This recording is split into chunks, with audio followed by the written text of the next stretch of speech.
Hi there. Welcome to another 5-star recap video. In this video, I'm going to recap a thriller drama movie from 2025 titled What We Hide. Let's get into it. The story begins with two sisters, Spider and Jessie, tearfully standing over the lifeless body of their mother, Jacy, who has just died from a drug overdose. With trembling hands, the girls lift her body and carry it to a nearby shed, hiding it inside an old trunk. Jessie gives her mother one last kiss before removing her locket to keep as a memory. Spider then insists that no one can ever know about their mother's death, warning that they'll be sent to separate foster homes if anyone finds out. She promises she'd rather die than let that happen. Later, while having breakfast, their mother's phone begins to ring. Spider notices the caller ID says Reese, but ignores it. The sisters then head for school, where Spider reminds Jessie to take off their mother's locket so people won't become suspicious. Jessie reluctantly does so. Before they part ways, Spider warns her little sister not to tell anyone what happened, and Jessie agrees. But Spider ends up confiding in her best friend Alexis, who is shocked. Alexis worries others will notice Jacy's absence, but Spider explains that their mom barely left the porch in months. That evening, Jessie gets dropped off by a friend's grandma, which angers Spider. She scolds her for accepting the ride, saying the woman could have come inside and discovered everything. Later, Spider makes dinner, but realizes they have almost no food. She reassures Jessie not to worry. The welfare payment should arrive in 6 days. Just then, a car pulls up. It's Reese, their mother's boyfriend, demanding to see Jacy. Spider lies, saying she left an hour ago with another woman. Furious, Reese orders her to have Jacy call him, then leaves. The encounter terrifies the girls, and Jessie worries he'll come back. That night, Spider finds Jessie crying beside their mother's body in the shed. She comforts her, insisting Reese only cared about drugs and will move on once he realizes Jacy's gone. Days later, the welfare money finally arrives on their mother's card, so the girls rush to the store and splurge on snacks. They sit outside eating when the cashier, Cody, takes their photo. Angry, Spider calls him a creep and tries to delete the picture before realizing it's not digital. Cody retrieves his camera and walks off. Back home, Jessie asks how much money they get, and Spider says about $600 for all three of them. The next morning, their mom's phone rings again, followed by a voicemail from Paula, a CPS worker, who says she's coming by to check on Jacy. Panicked, the sisters frantically clean the house and discover a teaching certificate. Spider explains their mom once taught school, though Jessie finds it hard to believe. Spider decides to tell Paula that Jacy is at a bank interview, but Jessie points out her car is still outside. They scramble to move it even though Spider doesn't know how to drive. With Jessie's coaching, she manages to hide it just before Paula arrives. When Paula enters, Spider claims their mom is at an interview but can't recall which bank. They talk about how responsible Jacy is, and Paula inspects the fridge and cupboards, both stocked with food. Even Jacy's room is spotless. Satisfied, Paula reminds them to have their mom call her, then leaves. Jessie fears she'll return, but Spider assures her that CPS switches workers often, and no one stays long. Elsewhere, local Sheriff Ben investigates a crash involving two addicts, whose small children miraculously survived. That night, Ben returns home to find Spider having dinner with his daughter, Alexis.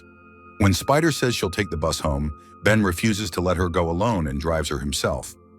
As they stop outside Spider's house, Ben mentions he knew Jacy in school and wants to say hello, but Spider lies that her mom's preparing for an interview and doesn't want visitors.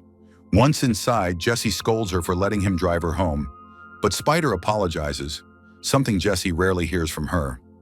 Jessie then asks how long they can keep living this way. The next day, Spider checks bus ticket prices. When asked her age, she nervously says 15. The woman warns her how dangerous it is out there and offers help, but Spider bolts. Later, she runs into Cody again, who gives her the printed photo he took earlier. He asks her to hang out sometime, but she declines. That night, Jessie finds the photo and teases her, saying Cody likes her. Spider admits he asked her out, but says she refused because they can't risk being found out.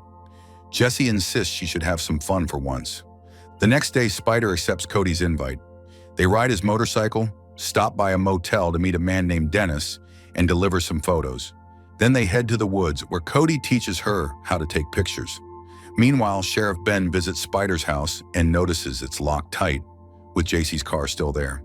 His attention drifts toward the shed, but before checking, he gets called away. Elsewhere, Spider visits Cody's dark room and spots a photo of Dennis. Cody explains Dennis once sold drugs, lost his wife to an overdose, and now sells moonshine to survive. Later, Spider asks Cody to drop her off far away, claiming her mom doesn't like her seen with boys. Before parting, he lends her a digital camera to practice with, a gesture that surprises her. Days pass, and the sisters settle into a fragile routine. But one day at a diner, Reese confronts them again. Furious, JC hasn't called. Spider tells him their mom's getting clean and wants nothing to do with him. Reese demands repayment of $300 by Friday. Desperate, Spider visits a pawn shop to sell Cody's camera, but the owner only offers $50. With no other option, she pawns their mother's locket, promising to reclaim it later.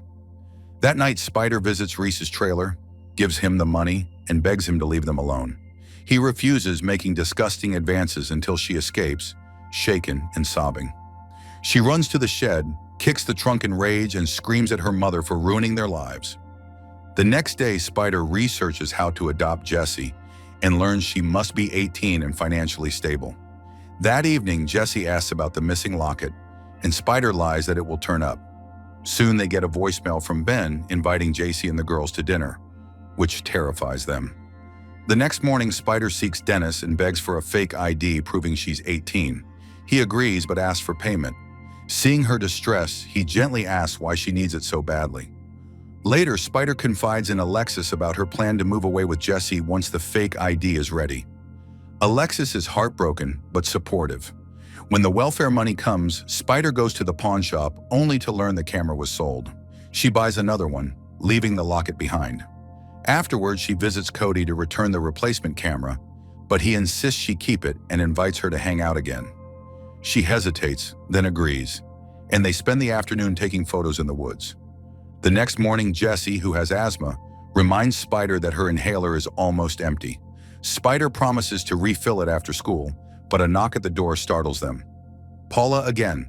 She enters through the back, finds no one home, and notices the locked shed. Inside, the sisters hide silently as Paula warns she'll call the sheriff if she doesn't hear from JC soon. Once she leaves, Jessie begs Spider to tell the truth, saying she's tired of hiding. Spider refuses and rushes out to find Dennis, but he's in court fighting for custody of his kids. That night, Jessie again asks about the locket, and Spider admits she sold it. Heartbroken, Jessie argues that their mom wasn't a bad person despite her addiction. Spider snaps, revealing that JC once left baby Jessie crying on the porch in freezing weather, and that her asthma was caused by drug use during pregnancy. Jessie refuses to believe her, runs outside crying, and collapses when her inhaler runs out.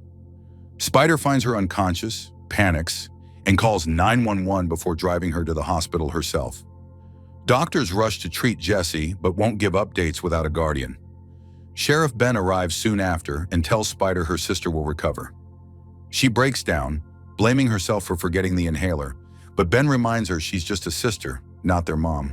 When he asks where JC is, Spider says nothing, only begging him not to separate them.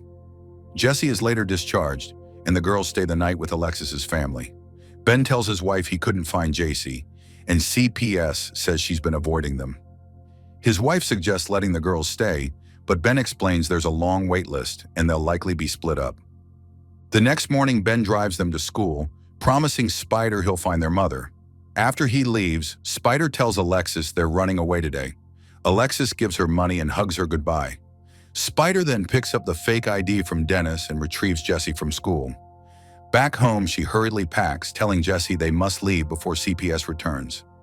She explains the fake ID proves she's 18 and can protect her. But Jessie refuses to abandon her school, friends, and their mother's body. Their argument escalates until Spider slaps her in frustration. Suddenly, a car pulls up. It's Reese again. He forces the door open and corners Spider, saying he knows JC's dead and threatens to expose them unless they pay him $200 monthly. Spider reluctantly agrees, but when he hints at hurting Jessie, she tries to flee. Reese grabs her, but Jessie bites his ear, and he hits her unconscious. Spider then picks up a baseball bat and hits Reese in the face. Moments later, Jessie wakes up in Spider's arms. Spider tells her Reese is gone and apologizes, assuring her it's over. Soon after, police arrive. The sisters have finally confessed everything. Spider tearfully asks Ben if what she did was wrong, and he tells her she only wanted to keep her family together. Days later, at JC's funeral, the sisters place flowers on her coffin. Cody approaches Spider to comfort her as she clutches the recovered locket. Inside, she finds a photo of herself and Jessie as babies. In the final moment, she places the locket around her neck, symbolizing forgiveness and peace at last. What we hide reminds us how far love and fear can push us when the world stops caring. Two sisters, one terrible secret, and a choice that changes everything. If you like this recap, don't forget to like, subscribe, and tell me what moment hit you hardest. Thanks for watching. And remember, some secrets can't stay buried forever. 5-star gives this movie a 3 out of 5 stars. This movie keeps you wondering when everything will become unraveled. Subscribe for more.